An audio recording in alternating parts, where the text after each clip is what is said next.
Hi guys, I'm Shmee, hello, and welcome back to the channel where you join me today back in Tavarish's Wrench Everyday Workshop with a car behind me here that we didn't talk about before when we did the full update, his new Aston Martin DBS. Now today, I'm going to be borrowing this car to take it down to Miami where it's going to be having some things done, but it's going to be my first time actually driving a manual, naturally aspirated DBS of this generation, one of the best looking cars ever, and a car that I think, after I've probably driven it later on, I might not want to give it back.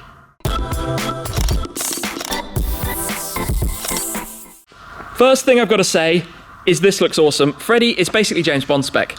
This is actually James Bond spec. In fact, the paint code on this is called Casino Royale.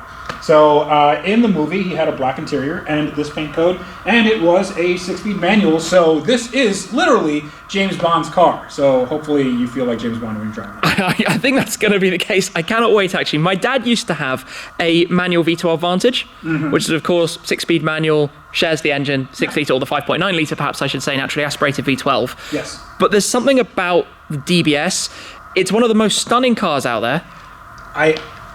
This, for me, is my ultimate dream car. So you can have your Sennas or GTs or what have you. Now I know that those mean a lot to you. In the same vein, this means a lot to me. And this was my poster car. This was a car I put on the wall. And you put this on your desktop background thinking you'll never be able to afford it.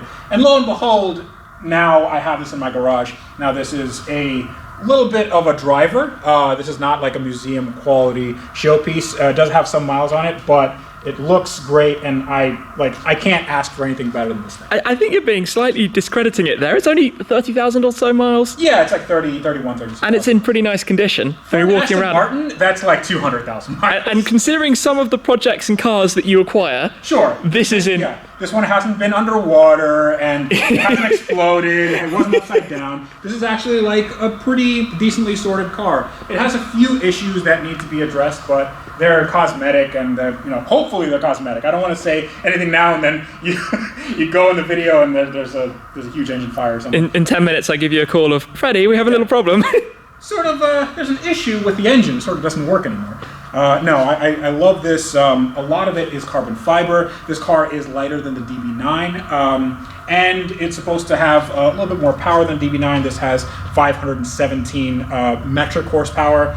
It has bodywork that is a little bit wider in the rear. It has this cool little duckbill spoiler. I think the design they did back here, it's always just been so nice. And I'm not in any way saying that the new generation DBS isn't a really good looking thing, but this is just, as cars go, this was the coolest car from Aston Martin in the definitive era of Aston Martins for me. I think this is probably, in my mind, I think this is the best Aston Martin, best looking Aston Martin ever made. Now, I do love the later on 2014 Vanquish S. Love the look of that car. The new DBS looks great. But just in terms of like getting it right out of the gate, this just has ticks all the boxes. Absolutely everything. Now, I do want to touch a bit because you have the predecessor right behind, the Vanquish. So this is literally the Bond car before this Bond car. 2003 Aston Martin V12 Vanquish.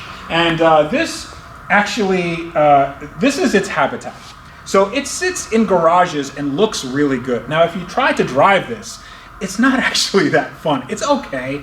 It's not as fast as you might think. It is definitely a lot heavier in this car, and you feel that it's a lot heavier in this car, and the transmission is that flappy paddle, single clutch thing. It's not very good, but this is a true manual.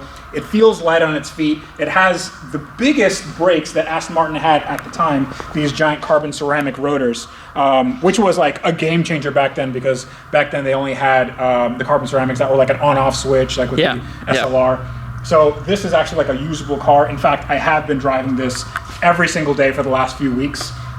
So this is like, for all intents and purposes, just a car that you can take out and go across the country with at a moment's notice. It's actually quite interesting what you're saying, that they tried to move to the forward generation of technology going with the automated manual. And then when the DBS came out, you were telling me it was manual only originally. Yes, it was manual only, and then they brought in the automatic gearbox. But the automatic wasn't an automated manual like no, it was just a 6-speed. It was actual ZF 6-speed or whatever. before with the Vanquish. They launched them with the 6 and then they put in the 8 because I had an 8-speed Vanquish. And you know, when I bought my Vanquish, I actually went looking for a DBS. I started on DBSs and I bought the Vanquish, and part of me always wondered, should I have gone for the DBS?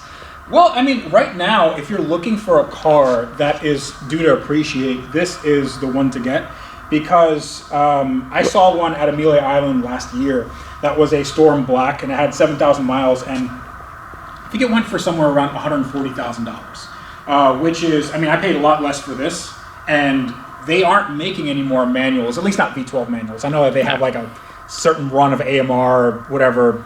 Yeah, a few special things. Yeah, but I mean, they're not gonna. This isn't gonna be made anymore. No, you're not getting this experience anymore. So I think this is probably the most pure. And what I like about this is, it's a really good half step between like cars like the McLaren 675 LT, where it's just pinnacle of technology and everything is automated, everything has computers, versus analog. Versus like this is a little bit more analog, where you can have more driver feel. So this is a really good middle ground, where you have the analog, but you also have like, it feels like a modern car. Yeah, but I think it's guaranteed to be future classic type thing because it's our generation in many respects. Yes. And it's such a special thing. I'm going to come through and just pop open the bonnet or the hood, as you guys would say.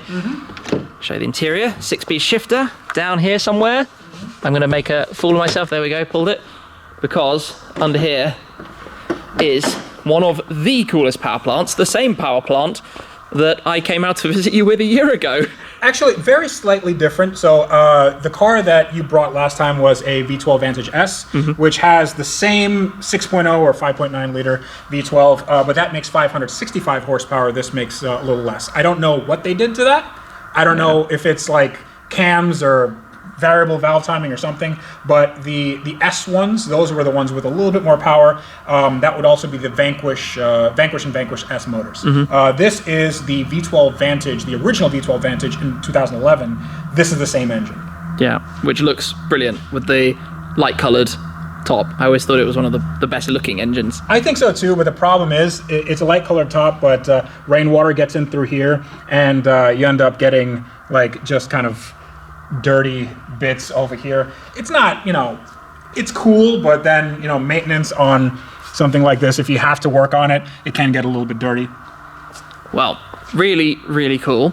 And I'm not gonna lie, that's really light. Yeah, it's carbon fiber. Carbon bonnet. So the entire front end of this car is like the fenders and the bonnet, and I believe the rear, the bottom valence is all carbon fiber, and the rest, I think they have some light and aluminum and stuff in the back, but other than like the DBS would have been all aluminum, I think.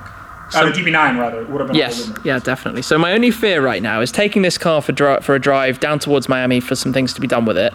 Is that firstly, I might not want to give this one back, and secondly, I might want to go home and buy one. You should. So for the money, there's really not much you can beat this with in terms of like how you. The amount of driver engagement that you get in this, and just the looks. Every time I get out of this car and walk somewhere, you always have to look back. Definitely. You know? It's one of those cars and the thing I like about it most whenever I'm driving anywhere is that nobody cares that you're driving this because it blends in. If you're driving an orange Lamborghini or like a loud McLaren or something like that, people notice you. Here, people don't notice you unless they know what it is. And then they say, hey, nice car. But this blends in. This could be a two-door Ford Focus for all people know. So, really? Really? Yeah. Listen, people that don't know about cars, they'll think it's like a, I don't know, Lexus or something. Maybe I have a British bias to this just because growing up with these things. I mean, back when I had my Vantage Roadster, which was basically my first proper sports car, at the time, I was so keen to go for a DBS. The prices were too high for me, so I couldn't do it, but they stood out a lot. I am going to come through, though, and fire it up quickly, because ECU, which miraculously, you have one that's not chipped. Yes, so fun fact, I actually got that key from Ed Bolian, that was a key that was left over from his dealership days.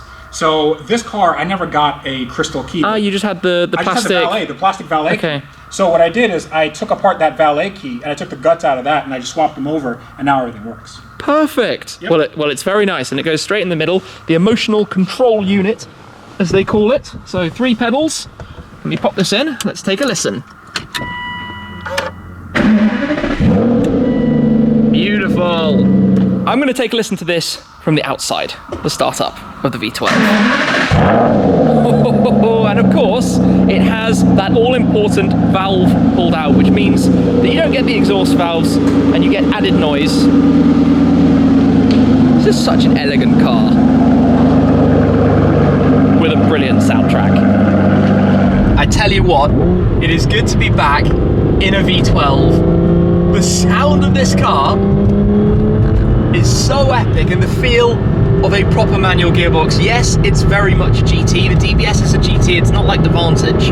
But out on the roads here, it feels so good. Now you might notice a few things about the dashboard which aren't entirely correct, thanks to the heat in Florida, we could say, and that is why we're taking this car down, so that it can have a little refresh to the interior, basically. But it's been great to catch up with Freddy, and now it's just fantastic to be driving the DBS to take this back onwards. I mean, this is one of those cars that has always been a bit of an iconic car for me personally. You know, that poster car type thing that Freddy was talking about, just a car that it's so special, even if it's not the fastest thing in the world, even if it's not the craziest, most expensive thing in the world. I think about £100,000 or so.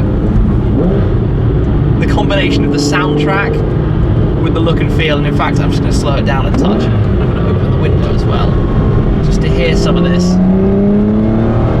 The torque as well, the torque delivery is fantastic. There's so much of it. You can basically go up through the gears just running off the clutch pedal, or you can pop it up into 6th, go completely chilled out and easy, and have a lazy Grand Touring style drive.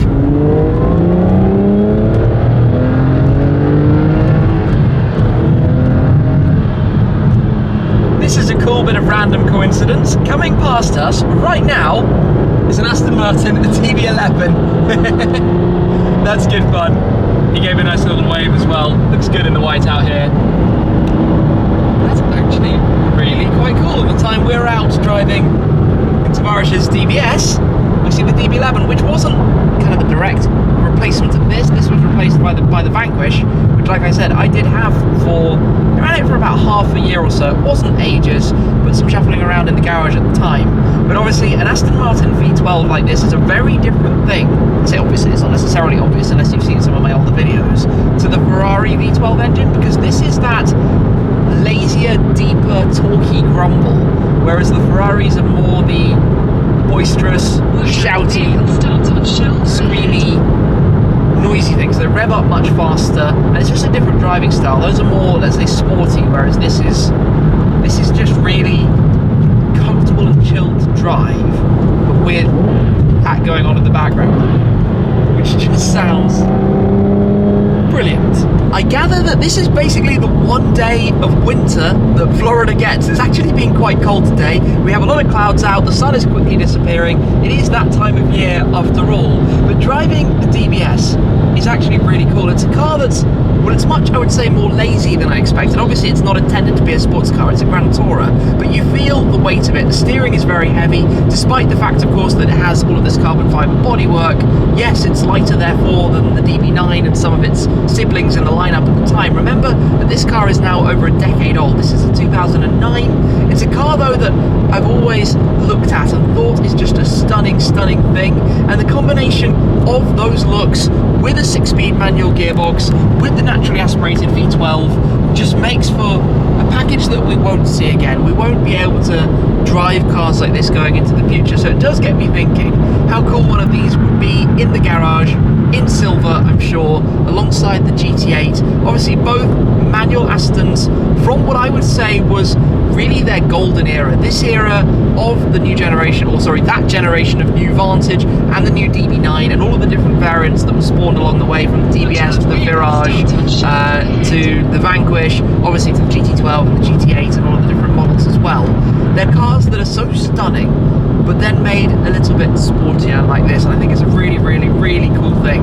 So a big thanks to Freddy for letting me take the wheel of this car. We will have a long drive ahead of us to get all the way on down to Miami, where, like I said, a few things are going to be done to the car, but a pretty cool way to get around, I would say. Great to catch up with Freddy as well. So do go check out Tavarish, his YouTube channel, if you haven't already, to see some more of the projects and things that he gets up to. And believe me, there are some pretty big things in the works. For now though, we will continue on our way. I'll leave you guys there. Thank you very much for watching. As always, I appreciate your support an awful lot, and I'll see you again very soon. Cheers!